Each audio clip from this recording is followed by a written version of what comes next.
Seinfeld story? Did Steve Young tell that story No, about the night that the blind piano player was walked off the stage no. by? Oh, gold! Hello, everybody, and welcome to another 80s golden age of comedy. I am so excited because when I see guys up on stage like I did back in the 80s, and I didn't really have a super connection with them, or we weren't friends, and I was only able to admire them from a distance. To have people like that on my show, to have people come on the 80s golden age of comedy because they want to be here, they want to share, they want to talk about their life and their history. That's exciting to me, and I know it's going to be exciting to you. So today I have on a great guy. We've talked a little bit before the show and actually got along, Jamie. So we got along. Jamie Alcroft, welcome to the show. I really appreciate you being here. Great to see you, Bruce. Real honor and pleasure to be on the show in the golden age of comedy, the 80s. It really was. I mean, it really was. It was such an exciting time, but it was exciting for me because I was super green behind the ears and I had just come out from Boston. And I didn't follow any of the comedians. I didn't even know that there were comedy clubs in Boston, which is really mind-boggling because so many guys, oh my God, all those guys were, I heard there was like dozens of comedy clubs in and around the Boston area. And oh, yeah. Well, Jay Leno and Jackie Flynn and Ted Bergeron and, my gosh, so many people. A lot of guys. And for some reason, I didn't know about it, but I was naive, and I came out to the out to LA, and my buddy dropped me off on the steps of the Improv, and he said, "This is where you're going to stay. This is where you're going to go every night, and I'm going to look up Bruce Smirnoff and Mark Goldstein, and they'll take care of you." And that's exactly what happened. I lucked out. I walked in just as evening at the Improv was either kicking in or it was going to kick in anytime. And I got super lucky and I had such a great time just being there every night. And kind of, I don't call it paying my dues because it wasn't paying my dues to be there every night and to watch you on stage and Seinfeld and Reiser and Slayton. And I could just go on. And then having them come off stage and literally sitting around with them talking about this. It was the Improv was a great hang. That was the thing. The Comedy Store wasn't a hang. I mean, you could stand around in the parking lot if you wanted to be part of the scene. But the nice thing about the Improv is you come off stage and you go upstairs and have dinner and sit at the table with Bud or sit at the table with you. I mean, I know your face so well. I saw you millions of times in the Improv. I may be exaggerating. It might have been a few 100,000, but it felt like a million because I got so tired of seeing your goddamn face and not knowing who you were. I figured you were somebody really, really important. There you go. I didn't know who you were. There you go. So the great thing, you get off stage, you go, you'd hang out, you'd share jokes. And I'll tell you what, even going back a couple steps for you, if I may go back to New York City and the comic strip in 1980, the comic strip in New York City had the room was set up so that there was a U-shaped table in the back, a little U-shaped table that sat maybe 6 people. Well, that's where the comics hung out before and after their sets. So we would get off stage and you'd go and sit at the U-shaped table with Overton or Wolfberg or Reiser or Seinfeld or Larry Miller. My God, what a treasure he is. Larry Miller. And you'd swap jokes. you'd help each other with the act. I remember giving Larry a button for one of his jokes he used to this day. And we give it, we say, hey, you know, when you say this, maybe you could say that. Bill McCartney, Bill Keller, all those New York comics, Adrian Tolsch, and we shared. So it was interesting because when I came out to LA, the whole vibe was, oh, you're here now, let us help you. So I got introduced to the Ice House because Jan Smith had seen us in New York. And I got introduced to the Comedy Store through Joe Bolster. You know, yeah, come on up. Yeah, we'll talk to somebody. We'll get you on, you know. And the Improv, everybody was so supportive. That was a tremendous vibe back then. I don't know what the vibe is now. It might be as supportive amongst comics. I kind of think that it's not, just a wild guess, that it couldn't be as supportive. I mean, the night that Steve Middleman won the Laugh Off, the very first Laugh Off, over Eddie Murphy and so many others, we all went to Elaine's afterwards, and there was 14 comics in Elaine's. We were eating and drinking. The bill came. It was like $3,200. None of us had credit cards. None of it. We started digging in our $3,200. And Seinfeld had a credit card. And he whipped out his little credit card and he said, "Yeah, pay for it." You all. And I don't know. I paid him back, but some of the guys might still owe him. Wow. Those were wonderful days. You know, I think I have a video of that Laugh Off on a cassette somewhere. I think I do. I've seen it on YouTube. Yeah. Oh, okay, good. Okay, good. It's there. And Middleman was the dark horse. He just came out of the back of the pack, you know, and clung to the rail. And man, he nailed it. And Leifer, right? Carol was in that competition. Yeah, right? Carol was there. Yeah, she was at Elaine's that night. Yeah. And the one guy who killed, this one young guy who killed some kid named Eddie something from Long Island. Murphy. Yeah. Didn't get any respect at all. We used to pick up, when Eddie was 16, we used to pick him up at the Improv. Oh my God.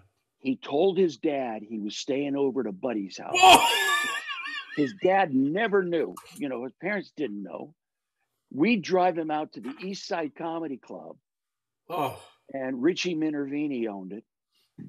But Jackie Martling, all the Long Island comics, but we would drive Eddie out to Long Island because and then we'd spend the weekend out there and he'd have to come back. He made some lame ass excuse all the time, but man, he was a phenom. He was, if there was a child protege, that was him. You know, I don't think I've had anybody go into a little bit of detail about him. If you don't mind, could you elaborate a bit about what he was like and what kind of person he was? He was just a great kid. He was a great guy. He really was. And he was so humbled. And it might have been the last time he was ever humbled. I'm not sure. But he was so humbled to be in the company he was in and to be going out and working in a comedy club. And then, you know, he would get everybody on Long Island to shout the N-word. That was the beginning of his act. Oh, wow.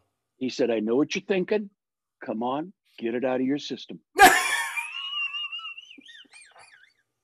And he had audiences chanting the N-word. Wow. Over and over at the beginning of a show. Now, that's a great start. Wow. Huh? Wow. Yeah. And I remember, you know, the comic strip had a satellite club in Fort Lauderdale. And that's how I got started with these New York pros, because I was living in Key West. Oh, wow. I was a silversmith and a DJ in Key West. Wow. I had a store in Duval Street. I had come out from Colorado where I'd learned silversmithing. And I had a store in Colorado. I had an outlet in Aspen. Jill St. John, Valerie Perrine were big customers of mine. And then I got down to Key West and opened a store. And I got bored, so I got up every morning and I was the morning DJ at the rock and roll station down there every morning. And then I'd go to the store and work. Anyway, we got wind. I got off the air one day and there was a note waiting for me. It said, "You must be one of the funniest men in Key West. I'm the other one, Mack Dryden." I had never met the guy. Never met the guy. I'd had his cartoon calendars hanging on my kitchen wall for the last couple of years. He was a cartoonist, very funny man. And we got together and we just decided that our goals in life were similar. We wanted to make a living out of being funny and writing. So that's where we got together. And then we got wind that there was that satellite club in Fort Lauderdale. When we drove 5 hours every weekend, we drive 5 hours to Fort Lauderdale from Key West, across those long bridges you've seen, and in my 50 Lincoln. And we go up there and we do a Thursday night set, 5 minutes. And then we'd sleep in the club Thursday night so we could be there for the weekend when the New York comics were, in full force. So we met Carol Leifer, we met Jackie Martling, we met Rick Overton, we met Ron Richards, and we met Eddie Murphy, and all these people. We met all these people that we didn't know who they were. They weren't famous yet. They were just guys and gals from New York. And they had a condo there. And of course, the parties at the condo at night were crazy, but there was no room for us in the condo. So we'd wake up every morning in the club. We'd sleep in on the benches to the sound of the cleaning crew, right? Wow. And the smell was just delightful. Wow. Then we returned to Key West for a Sunday night show that I did in Key West, that I hosted in Key West at the Casa Marina. It was a variety show. I employed all the people from Sunset, all the jugglers and the magicians and all these people. I, give them $100 to come to the Casa Marina, which was the big resort, and do their act that they do on the street in a club. So, and it was a big success for 12 weeks. But anyway, we had a 12-week run. So all these comics that we're working with in Fort Lauderdale are saying, "There's nothing like you guys in New York." And now understand, Bruce, we had written our act devoid of any influence. I remember there was one 13-inch Sony Trinitron color TV in Key West. Wow. And we'd all gather around it to watch Saturday Night Live. That was about that was our limit to exposure to the outside world. Wow. And so we were really surprised, all the flute in the book and the wine taster and me taping my face and all the things that we did. They said, "This is going to kill in New York." So one day, a guy offered us $1,000 to come up to St. Petersburg and work in his club, Mother Tucker's. Now, this was a 1980s backgammon cocaine bar with a pool in the middle of it. Wow. There was a swimming pool in the middle of the bar. Oh, wow. And we had to perform at the top of the pool at 8 o'clock and 10 o'clock. 2 shows. He held us over for 3 weeks. Woo! And we had enough money in our pocket to get to New York. So we never even went back to Key West. We just drove Mack's old beat up Plymouth into New York City. Oh my God. The timing chain broke in the middle of Times Square. So much Times fun. Square. So much fun. But all these comics, we walk into the comic strip, and these comics go, "Hey, there's Jack and Mamie. There's the Mack and Jamie. Hey, what are you guys doing here?" And the first night, Lucian, who was the doorman at the comic strip, put us on. Yeah.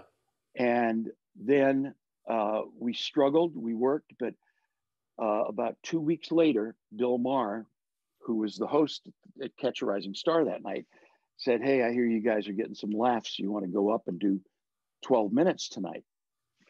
I said, sure.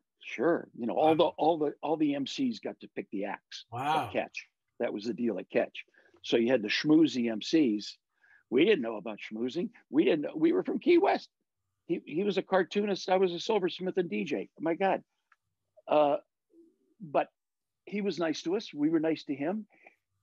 When he introduced us, we went up on stage. Now this is a comedy duo.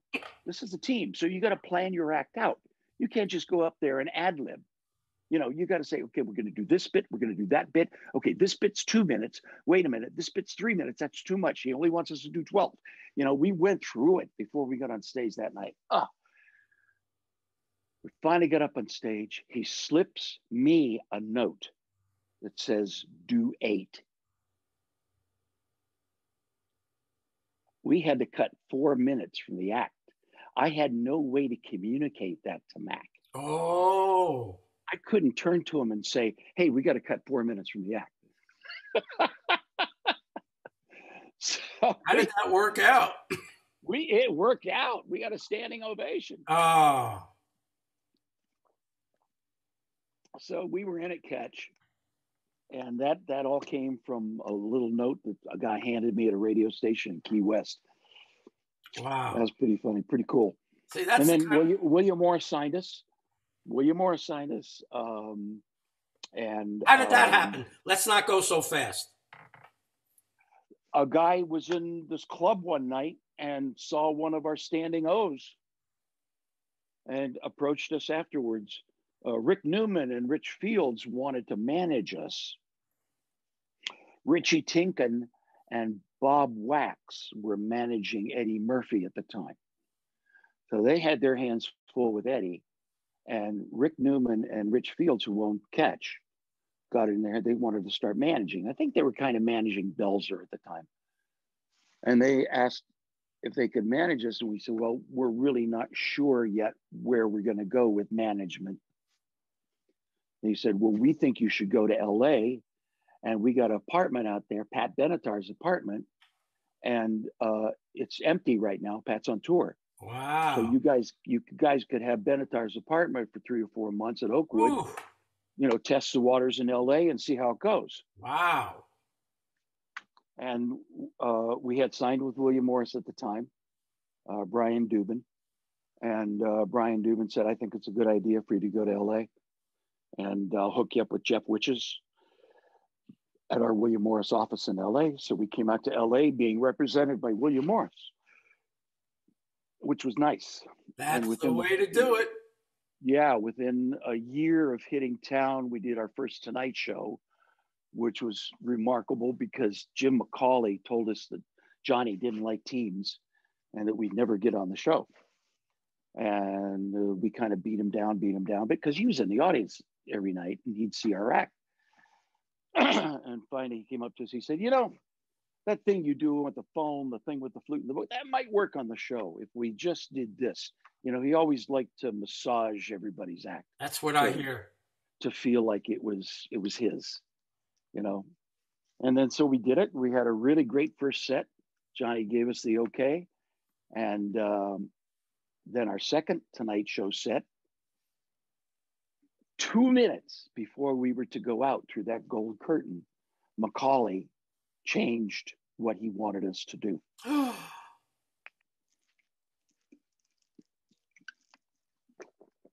So you adjust. We wanted to do the phone bit.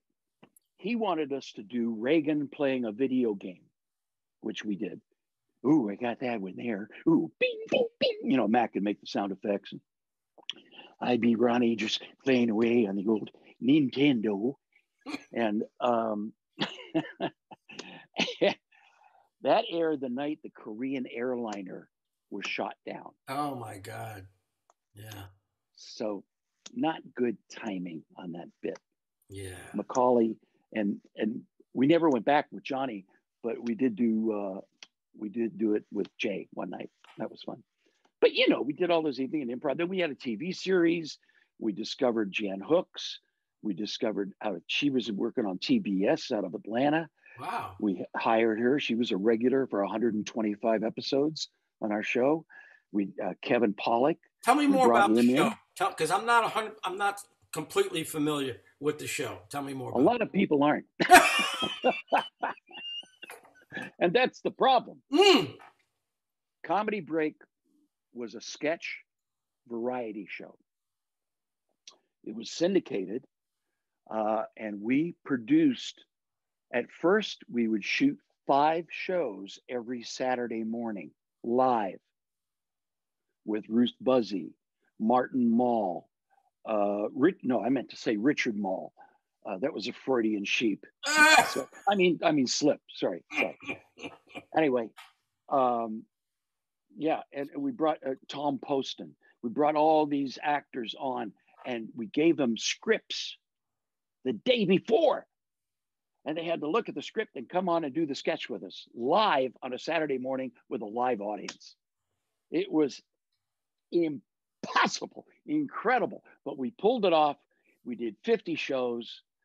Viacom, the Vietnamese, we called them because they were the enemy of comedy. So the Vietnamese said, we like the way it's going. We'll renew you for another season. You did 50 shows. Let's do 75. Wow. And I said, we can't do 75 live like that again. They said, you're right. We don't like your producers. We're going to give you new producers.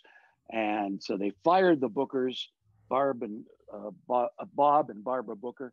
And then they hired another team of producers. And what it was, Bruce, we had 3 wagons. You know what a wagon is? It's a cyc.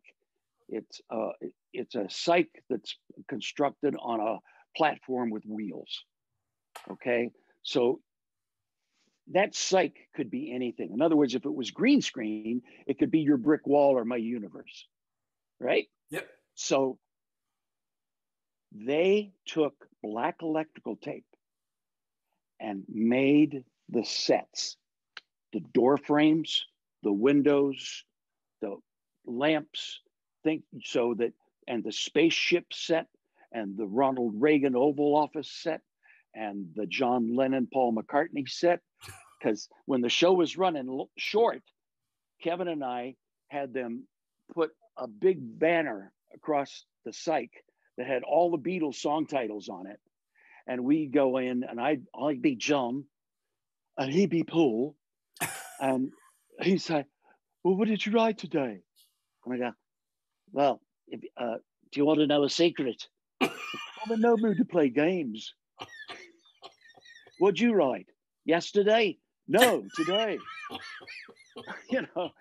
Well, let it be. So, and we'd ad lib all these things, and I'd be getting on them for not writing anything. And he'd be saying, oh, you don't write anything either. And we had a fun time. But at the end of the series, 125 episodes, wow, syndicated throughout the nation. Sometimes we were on opposite the nightly news. Like in Denver, we were on opposite the night news at 11 on the Channel 5 there, the non-network syndicated independent station. Well, we went to Denver and we sold out the Rainbow Music Hall. Oh, beautiful. Yeah, because we were on opposite the news. So everybody watches. Our numbers in Denver were great. Now, in other markets, in LA, we were on KTLA at 11:30, opposite Johnny, right? Johnny didn't like it. We were cutting into his monologue. He owned KTLA, or part of it. So he moved us to one. We were sandwiched between The Odd Couple and Rat Patrol at 1:30. Oh. That was our LA time slot. Oh, what a shame. So, hey, it was fun. Oh my God, we had a fantastic time. But what was it like? What was it like to work with a brand new producer that you didn't bring in? Well, the caveat there was, I don't know if you know a guy named Don Barnhart. He's a comic out of Las Vegas now. Oh. He runs a couple comedy clubs in Las Vegas. One of the funniest men I've ever worked with. He's just so sharp, so quick. He's just really great. Well, he is the son of a guy named Don Barnhart Sr. Now, Don Barnhart Sr. directed Mork and Mindy. Oh. Don Barnhart Sr., and I can talk about him because we're dear friends and he's passed now. But Don Barnhart Sr.,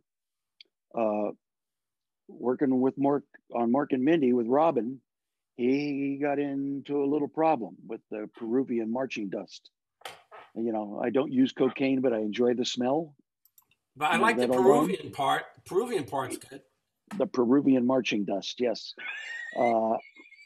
He had a little problem with that. And so he fell into disfavor in Hollywood as a director. Wow. One night we're working at the Comedy Magic Club, and this guy comes back to the green room. And you know the configuration there. Some comics walking into the green room. Well, this guy walks in. He goes, "Hey guys, I'm Don Barnhart. I just want to introduce myself. Been a director in this town." He was very humble, very shy, very humble. He had gone through a recovery program, and I think those things do make you very humble.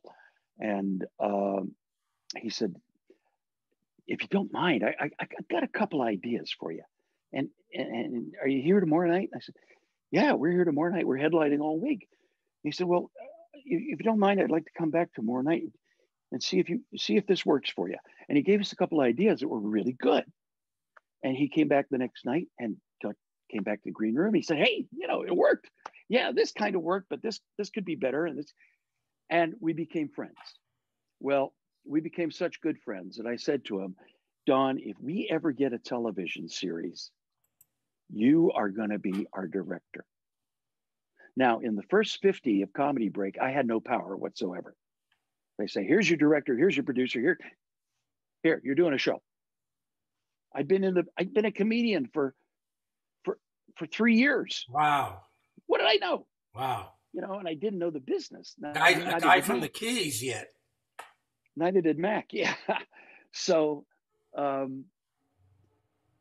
then when we did get the other 75, I couldn't control the producer, but I said, the only caveat I have is we want Don Barnhart to be our director. Don came back. He directed the last 75 shows brilliantly. He got back on his feet. He got his reputation back. He went from our show to a show called Saved by the Bell. Oh, sure. Nice. And he directed all the Saved by the Bells. Nice. And unfortunately, he passed away a few years ago. But there's a story for you. Great story. Love that. Gosh, I mean, that was the vibe. I hope that vibe's still out there. I hope when we recover from this plague that that we'll all enter into the creative world with a little more vigor and a little more hubris.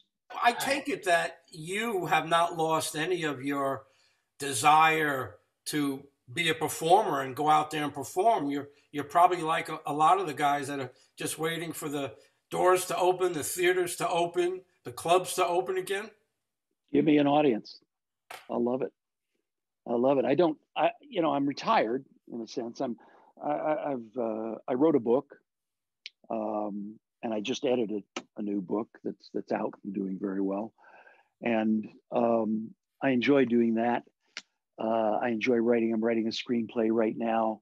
I don't know that I want to work comedy clubs again, but give me a party, give me a fresh audience, and I'll work it. You know, wow. I love being funny. I love watching people with smiles on their faces and laughter in their hearts. And you know, I've recently had a change of heart. Oh, yes, I recently had a change of heart. Did you know that? You did mention something, and I was going to let you bring it up, not me. Well, in 2005, coming back from a gig, I had a heart attack on an airplane at 30,000 feet called the Widowmaker. Took them an hour and a half to get me to the hospital. And when I get in the hospital, they put a stent up here and they said, "I don't know if it's going to work, but let's see. If you're alive tomorrow morning, then it worked." And so I woke up the next morning and it had worked. And I lived the next 12 years with a pacemaker, and I was working. I mean, I had a pacemaker. My heart was only at 20% function. Now, your heart right now, it's normal. It's going at about 60, 70%. My heart was at 20%, but the pacemaker was keeping it going. Boom, boom, boom, boom. And I got the good pacemaker. You know, I had on Starr, individual climate control, AM, XM, Sirius radio. With them. The whole thing. And, you know, it's worth the money. You spend the money, it's worth it. Believe me. I lived for 12 years with that. And then my heart went down to 7%. Oh. Oh.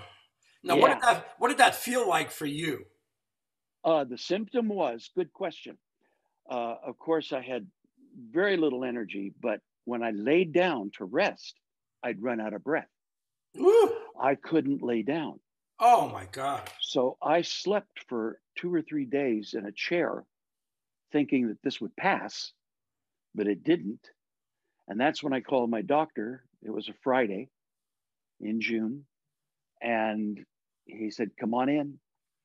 And I came in. He said, doesn't sound good. If you're running out of breath lying down, that sounds like congestive heart failure. Let's take a look at your numbers. So they did a little, you know, greasy, oily scan on me and he said, you know, suddenly I don't like your number. I said, what do you mean? 20%'s not bad. He said, no, but now you are down to 7. He said, you need a new heart. Oh. When he said that to me, all of the control, you know, comedians are pretty controlling people. We like to control the audience. We like to, you know, we like it our way. We like it this way. All the control that I'd ever had just drained out of me and spilled out in a puddle on the floor. I watched it on the floor like a puddle. And I said, okay, where do I go? What do I do? He said, you get somebody to drive you to Cedars and go from there. I'll call them and tell them you're coming. Now, Cedars-Sinai is the best transplant hospital in the world. Luckily for you. Luckily for me. So I went there. I was there 3 months. I wrote a book. Every day I entered. Can you see that? Yeah. Yeah. Every day I entered the Tin Man Diaries on Facebook as a blog. And I'd write about how each day was going in the hospital. It was pretty wild. I mean, I had a VTAC. They couldn't get my cardiac compression up, and they were worried that. And then they said, "Oh, by the way, your heart has been beating up on your liver for the last 12 years, so you need a new liver." I said, "What?" He said, "Yes, you have what we call heart-induced cirrhosis." Oh my God. Wow. I said, "You mean I could have drank more? I feel unnecessarily sober right now." So they had to find somebody, a donor. God bless them. God bless the donors out there. If you filled out your donor card and you plan on being a donor, you are an angel. You really are, because you're going to give life to 8 people and probably save the lives of hundreds with your skin tissue and tendons and eyesight. The fact that donating my body will give eyesight to a blind person is unbelievable.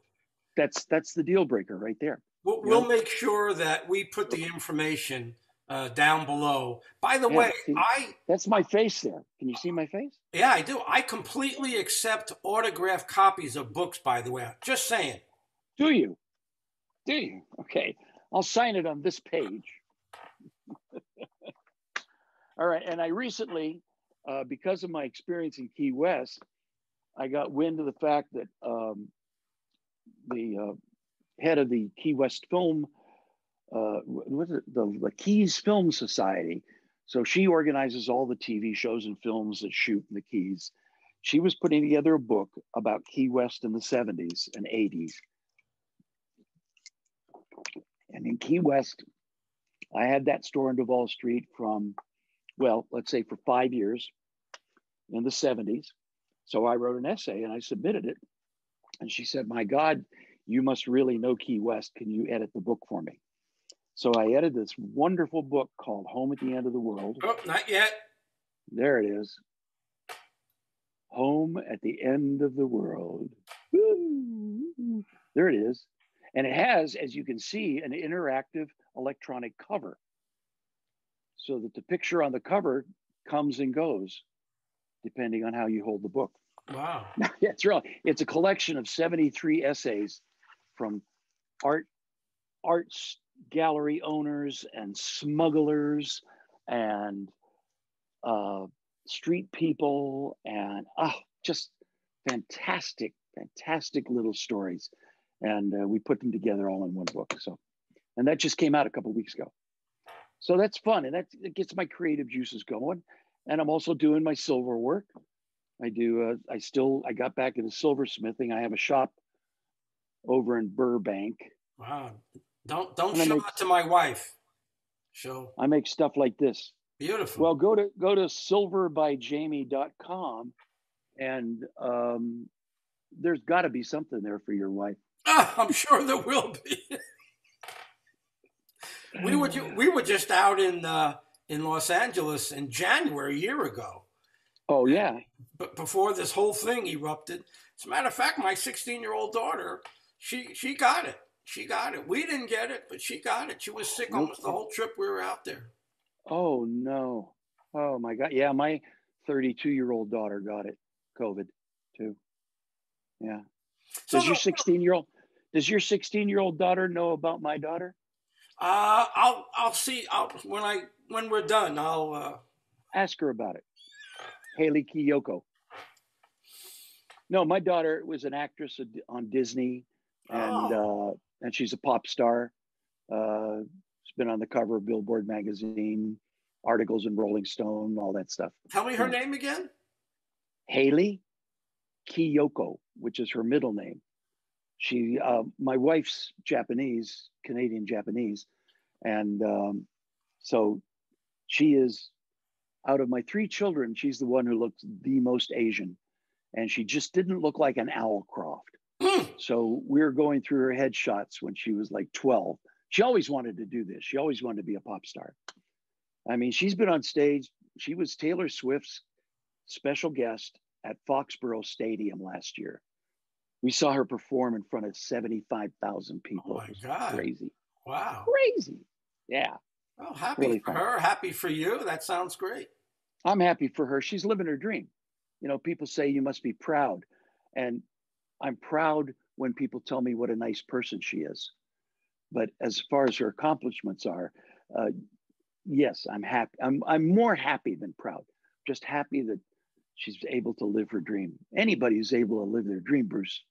You know, I mean, we were so lucky. So lucky. You know, I remember in 81, I was living in Boston, in a nice suburb of Boston.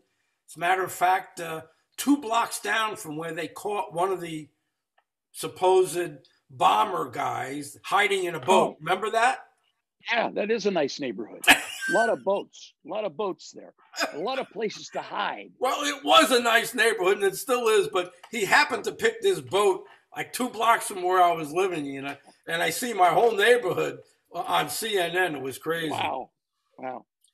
But I decided to, what happened with me was that you had the writer's strike in 80, and a couple of the guys that were working in the industry had nothing to do. They came back to Boston where they went to school, and they were friends of friends. We hung out, and they said, "What are you doing now? I mean, are you doing anything in Boston?" I said, "You know, I'm sort of not really. I just closed down a business." He says, "Why don't you come out to LA? We'll sort of help you get going, just like you had a little bit of help." And I got in my car and I drove out to LA. Yep. That's what you do. Nobody else should do that, though. No. Anybody listening to this, LA is full. It's full.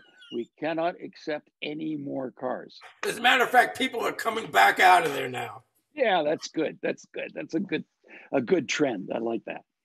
But, so the one thing I haven't asked you, usually I ask people almost right in the beginning of the show, is how was growing up, and did the parents affect you in any way that made you go in the direction in life that you went? My dad was a golf professional, and my mother was a wannabe actress. they had two things. Well, they had one thing going against them. They were living in Youngstown, Ohio. Mm. And Youngstown's a great place to live, but if you're a golf pro, you've only got like a maybe 4.5 month season, right? That you can golf. Sure. You know, and if you're a wannabe actress, there's no place to go. And no season, no season, no season. Yeah. So, but I gotta say, they were hilarious, and they hung out with the funniest people on earth. My dad was the golf pro at the Jewish Country Club. Okay. So all of my friends were Jewish. I went to the Jewish Center. I didn't go to the Y. My dad, you know, the best friends were Uncle Lee Wilkoff, Uncle Harvey Cohen, Uncle Franny Unzer, Aunt Franny Unzer. You know, it was my aunts and uncles were all these people, and they were so funny. Not all Jews are funny. You're living proof. But these people, and so they would play cards in the living room, and they'd drink a little bit, and I'd sit up on the landing of the stairway in my pajamas and listen to them and stifle laughter. Wow. And then at our family dinners, some of our family dinners with my two sisters, my mom and dad, would last 2 hours because we'd sit there and just talk and laugh afterwards. And I just grew up in that a very open, happy environment. Wow. I'm not one of those tortured comics. Nice. Yeah. Yeah. Yeah. And I had a pretty normal upbringing. Now, when I had a successful silversmithing business and a successful jewelry store in Key West, and I told my dad I was going to chuck it all and go to New York and become a comedian. Not so happy about that. Not so happy about that. So I said, but Dad, you were a golf pro. You were on the tour, and you know. He said, yeah, but that was different then. You got to be a businessman now. You got to get your MBA. You got to marry that. He said, nah, Dad, I got to do this. And I would call home and tell stories of the comic strip and the improv and Catch a Rising Star. And he, yeah. And Mom would listen very intently, but Dad would very quickly lose interest and get off the phone until we did the Tonight Show. Yes, of course. And then, you know, they say in the business, the Tonight Show was the validation then in the golden age, but also in the family, the Tonight Show is the validation. Yes. Okay. All right. We got it. You're really doing this. Yeah. We got it now. Yeah. That's I remember, you'll have to watch one of my shows that I did a month or so ago with Tom Dreesen. Oh, I bet you that's fantastic. The way he described his first Carson, literally second by second, and being backstage. Yeah. Literally walking me through the splitting of the curtain. I'll never forget that feeling. Oh, I mean, I couldn't even imagine. Tell me about it for you. Our opening bit was Mack being a wine taster. And he commits these oral atrocities on a wine glass. Well, I'm saying, this is Jean-Claude Bruno. He's a former alcohol. He's an alcoholic from, I forget the dial, but anyway, I would be the narrator and I would do the narration. Well, we were standing behind that curtain and we had a thing that we did with each other. We'd look at each other and go, shout, shout. For the show, you know, British accent, shout, shout. That was our little code for, come on, let's get this. So shout, shout. Curtain opens. We walk out. I go, hi, everybody. I came a half an inch from hitting that wine glass and knocking it out of Mack's hand. Oh my God. I watch that tape now, and every time it's like, oh. Like one day I'm going to watch that tape and I'm going to hit that wine glass and I'm going to go. I don't know. So how did that Anyway. set you up? Did it set you off? Were you offbeat a little bit from that? No. I was, oh no, it was just magic. It was, looking out, and I never looked over Johnny until the end. And, but it was, yeah, it was, I wish I could describe it the way Tom did. But I didn't have Tom's, experience. It was, I lived every minute of it. I lived every minute of it. It wasn't like, oh, it went by so quickly I can't even remember it. No, I remember every second and every laugh. That audience crackled, and I mean, we really killed. It was a great set. I hear that And, first laugh is like well, nothing else. and with a team, they don't know what we're doing. Right. He's there with a wine glass, and I'm narrating.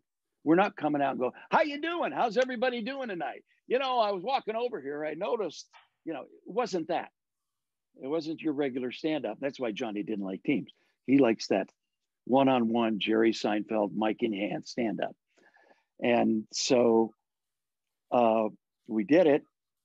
And the other bit we did was, oh my God, we did The Flute in the Book, where on stage on the Tonight Show, I talked Mack into reading from a storybook that I grew up with, and I played the flute. So there's that dynamic that was in a duo that, was not seen on that stage very often. It was, and by that audience and by Johnny and by the crew. The crew, boy, that's great when you look at the cue card guy and he's laughing. Wow. You can't beat that. Wow. So the thing I love hearing about is who surprised you. In other words, you came up, we talked about Carol, we talked about Eddie, Middleman. You were around a lot of people. You were smack in the middle of the golden age of comedy. What surprised you, and who surprised you, and how did they surprise you? Boy, should have sent me these questions ahead of time. I think comics will agree, one of the hardest times of the day is between shows. You finish your first show, you're pumped up, you're high off of the adrenaline from the audience, and you go and you get off stage. And I'm talking about, we opened for Diana Ross for 6 years. Wow. And I'm talking about the first show at 8:00 and then the second show at 10:30. You get off stage at 8:30, right? And then Diana hits the stage. She does her hour, kills it. She never changed her act. Never. I watched her 400 times from the lighting booth because I would go after anyway, point is, you could go to the bar, have people from the first show buy you drinks and tell you how funny you were, thinking that if they bought you drinks that you would be funnier. And they could tell stories when they went home. Oh, I sat with a comedian at the bar and he said that. Or you can go to the tables and gamble, or you can go back to your room and watch something on HBO. Or you can do what I did. I made a list of all the things that happened to me in my life. And in that hour and a half between shows, I'd go back to my room and I'd write about something, anything. I had this whole list, piece of paper. I love paper and pen as opposed to computer. I had this whole list and I'd look at it and go, oh yeah, I remember. I'm going to write about that. I'm going to write about that. I'm going to write about that. And so by the end of, a gig at Cedars Palace, I had probably 6 or 7 really good essays that were funny, that were about my life, that ended up in this book, The Tin Man. Yeah, I want to see that book. Yeah. I'm not going to show it to you again. I already showed it to you once. You only get one look. No, you can show it again if you want. I'll mail you a copy. All right, okay. You talked me into it. So, but Diana, or Miss Ross, that is, never let us, or didn't want us to change a bit of our act, not a bit, not a word. So and this is 6 years, and you're working 18 weeks a year at Cedars Palace. Did I say Cedars? No, we're Caesar's off of there Palace. now. We're gone from there. I'm going back to the hospital. And you want to put something new in the act, for God's sake. But her daughters, Tracy and Terry, would be out in the audience, and they watched, and they were in their late teens, and if we tried to do something new, they'd always tell their mom, oh, Mack and Jamie did this new thing tonight. And it was funny. Well, it wasn't that funny, but it's going to be funny. And Diana knock on the door, and she'd open the door just a hair, just so we could see her face. She'd go, boys, Oh my don't God. mess with it. If it ain't broke, don't fix it. Wow. Shut the door. Wow. So now, here's a cool thing. My daughter did the who's that? She did the talk show, Kelly Clarkson. Yep. Kelly Clarkson talk show. Yeah. She was on there with Tracy Ellis Ross. Oh, goodness. And she said to her, hey, Tracy, my dad's Jamie of Mack and Jamie, and she used to open for your mom. And Kelly Clarkson went nuts. She thought it was the most amazing thing. It was an amazing coincidence. And oh my God. And I mentioned it to Haley before she went on. I said, Tracy was always in the audience, and she'd always bust us for doing something new. So, if you can give her a hard time, give her a hard time. I have a story. My client at the time, David Wood, a comedian. Oh, I know him very well. Yeah, the golfer. Yep.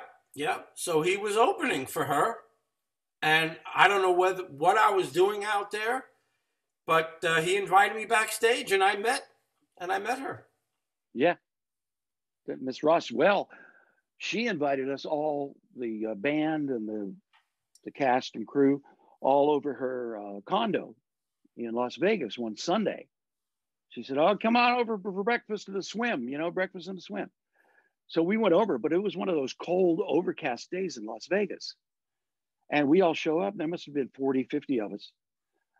My wife and I showed up. We were the first ones there.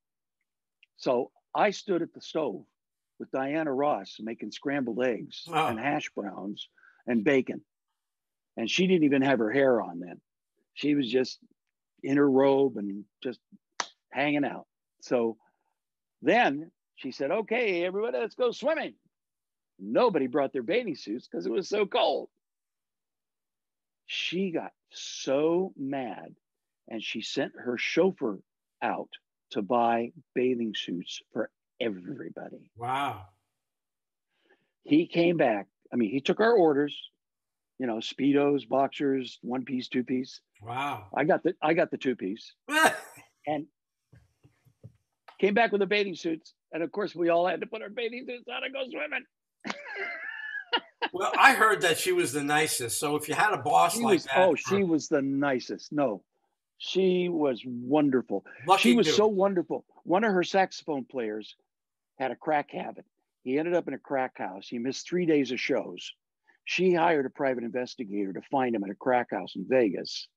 She put him into rehab. Wow. And for the next 2 years, she supported his wife and 3 kids. Wow. And put him through rehab. Oh, my God. Wow. That's the kind of gal she is. Spectacular. You hear stories about her being a diva, but she's a perfectionist. If you're not doing your job, you're gone. Yeah, exactly. And who can blame her? That's her name on the marquee. Oh, boy. And big letters. Yeah, and we never got, and Roger warned us, and Paul Provenza warned us, don't ask for billing. Oh. You're never going to get it. With Tony Orlando, Eddie Rabbit, who else? Lou Rawls. We always got billing, but it's just Diana. I loved Roger and Roger. I know Very they're cool. both gone. Yeah. Barry Martyr was my roommate, and Barry wrote a lot for them, and we went on the road with them. They were so much fun. I'd love to hear a few words from you about your memories with them. She's Hitler. That's my. No, Barry Martyr!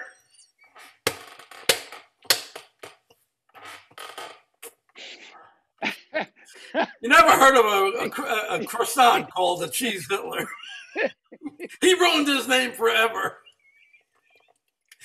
You know, I still do his act. Creative. Hey, if you ever do you talk to him, tell him I said hello. Yeah. And he's one of the funniest men on the face of the earth. Yeah. Yeah. I almost bought his old Mercedes from him once. Passed on it. He probably still has it. Roger and Roger. Roger Bear, then. I met him and got to know him pretty well. Really nice fella. The other fella, Roger Peltz, I never really got to know him. Right, right. And it was odd because we both did a Bee Gees impression in our act. Oh! And that's what they were famous for. That's what we were famous for. Well, we had never heard of Roger and Roger in Key West. We didn't know what they were and who they did. And another one was, I used to do an imitation of a Key West garbage truck. And out here in LA, Bill Kirchenbauer is doing an LA garbage truck. Wow. And I'd never seen Bill Kirchenbauer. I didn't know who he was, but I learned after the fact. So it's identithink. You know, things happen like that with comedians. Yeah.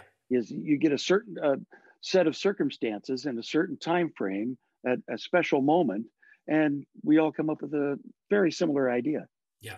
So that happens on Facebook. You've been so great. I have two last questions for you. Uh-oh. I hope I get them right.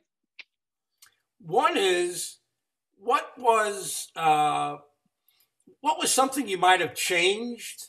If you could do something, if you can go back and change something, what would you change? And number two is, what was the most exciting thing that happened to you during those years?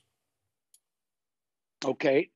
What I would change and what Mack would change, I'm sure he would agree, is after we did the 125 episodes of Comedy Break, I got to say the last 3 weeks of production, we were writing until 4 in the morning. Wow. And then we'd go on stage at 8 o'clock, 9 o'clock, and do the stuff that we'd written the night before. Wow. Because our writers some of our writers were great, but we didn't have enough writers, and we were dying. We were hurting. Kevin Pollak was crazy. Jan was off on one of her little Peruvian trips, and she wasn't around, but Kevin was complaining, and we were all just, you know, we went into the office of the head of the Vietnamese at the time. And he said, okay, guys, we are very happy with the numbers we're getting. We would like to do another season, another 75 shows. Wow. And these are 75 original half-hour comedy sketch shows. Wow. And I got really excited. I said, okay. And Max said, we need another writer. We need maybe two. And Toby Keith, he said, no, can't do that. Can't afford it. And Max said, well, we need another writer or I'm not doing the show. And I looked at him. I hadn't heard this before. And Toby said, can't do it. And it's not going to happen. And Max said, well, then I'm not going to do the show. And he got up, and being a good comedy team member, I got up and we both walked out. And I said, what'd you just do? He said, don't worry, they'll come back. I said, no, they won't. They can't afford it. They can't afford another writer. We're going to do these 75 shows or not? He said, no, I can't. It's killing me. It's killing me. We got out to the lobby and we're waiting for the elevator. And this gray-haired, brown-haired woman, short-haired woman comes up to us and said, oh, wait a minute. Are you Mac? You are. You're Mack and Jamie. And we said, yeah, you are. I'm Carol Burnett. I said, Yeah, you are. Oh my God. She said, I am such a fan of the show. I love your show. Oh my. She said, it's just fantastic. She said, I love what you're doing. She said, just keep it up, keep it up. Oh. And I said, well, we're not going to keep it up because this knucklehead just bailed. She said, she what? Well, she went down in the elevator to the parking garage. We stood in the parking garage with her for 45 minutes and talked about comedy. And to this day, Mac says that's the biggest mistake I ever made. And my biggest mistake was letting him get away with it. Wow. Yeah. So, you know, it would have been nice. But, and you know what? The Carol Burnett thing was, wow. What a denouement to the whole thing. What closure for her to be a fan. That meant so much to me. And what was the most exciting thing that you guys just went, oh, this is it? Working at the Four Seasons in Maui for a large corporate group. We did corporate comedy for 20 years because we were clean comedians. Right. I want to know a little bit more about that too. I'm sorry. Yeah. So we were doing a corporate gig and we were staying at the Four Seasons for 5 days. We had one show and they were paying us each $8,000 and we were on the master bill. And before we left at LAX, before we left for that gig, I'm standing in line at the airport. Like, you remember when you stand in line at the airport and people were in front of you and back of you? Well, I heard this noise behind me. God damn, son of a bitch. Jesus Christ. You know, and I've heard Mac bitch over and over again. So I knew it was Mac bitching. And I turned around and I said, what is wrong? What could possibly be wrong? He said, I got a goddamn middle seat. I said, well, look at the bright side. Maybe we'll crash on takeoff. What do you do with a guy like that? But when we did that gig, that was really exciting. We felt like, I mean, the Tonight Show was wonderful, but that was something you had to do. And this was just living in the lap of luxury for 5 days. And it was fun. It was so comedy. I wish everybody could be a comedian because I wish everybody could feel the thrill of being on stage and having a whole group of people smiling at you and laughing at you. Maybe I'm a narcissist. I think I'm an empath, mostly an empath, you know, but there's something about that it just makes you feel like, I don't know, maybe it's like a religious leader preaching to a flock or something, that you've saved people. Oh, I got to tell this one story, Bruce. At Laughs Unlimited, in Tom McTeague was opening for us. We were headlining at Laughs. We got off stage one night, and there was a knock on the door. Lady comes in. She said, "I just wanted to tell you that I've been suffering from cancer for 6 years, and this is my first time out of the house, and I have never laughed so hard in my life. Oh. And I just wanted to thank you from the bottom of my heart, and I wondered if you would sign these." And she opened her shirt. Woohoo! And they were 2 nippleless breasts under construction on her chest. I signed Jamie, Mac signed Mac, and then I was ballsy enough to say, what are they going to do about the nipples? And she said, oh, the nipples are right here. And she opened her pants and she showed us her nipples, which were sewn to her groin so that they would have blood flow. And then they're going to take them off and put them back when the time's right. What an experience, what a green room experience. And to this day, when you interview Tom McTeague, he's going to tell you that same story. That was the most shocking thing. It was the most wow. What amazing. But you know, the 80s, the golden age of comedy. How lucky were we to have been there during the 80s? Fantastic. Fantastic. Read about it all in One at more least time. one chapter, in at least one chapter of the Tin Man Diaries. There it is. Not yet. Not yet. There There it is. it is. Right there. Right there.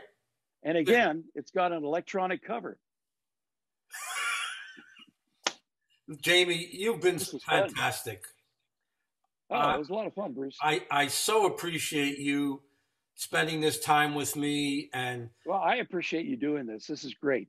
What a great to chronicle these days and to talk to the comedians who lived it before we hit the road. exactly. Some of us are in the waiting room. Yeah. You know, Yeah. I don't And feel like I'm in the waiting room. I'd appreciate it if you'd mention the show to people like Larry Miller and Oh, sure. maybe Elaine Boozler or something, just because I've been in touch with a lot, but I would love to have Larry Miller on the show. Oh, he's fantastic. He's fantastic. Yeah, now I got to tell you, I am so lucky to just be here every day. Yeah. I've got a 49-year-old heart and a 72-year-old body. I don't know whether to have a midlife crisis or get a reverse mortgage. I am so conflicted. Well, when you figure out what you want to do, you let me know because I want to hear about it. I will. God bless you, man. Please you. stay healthy a lot more years because we need you around. We need your humor. You were fantastic. I really appreciate it. Thank you so much. Thank you. And come back again for some more 80s golden age of comedy. I'm Bruce Starr. Unbelievable, Mr. Jamie Alcroft. Bye-bye, everybody. We'll see you again. Bye-bye.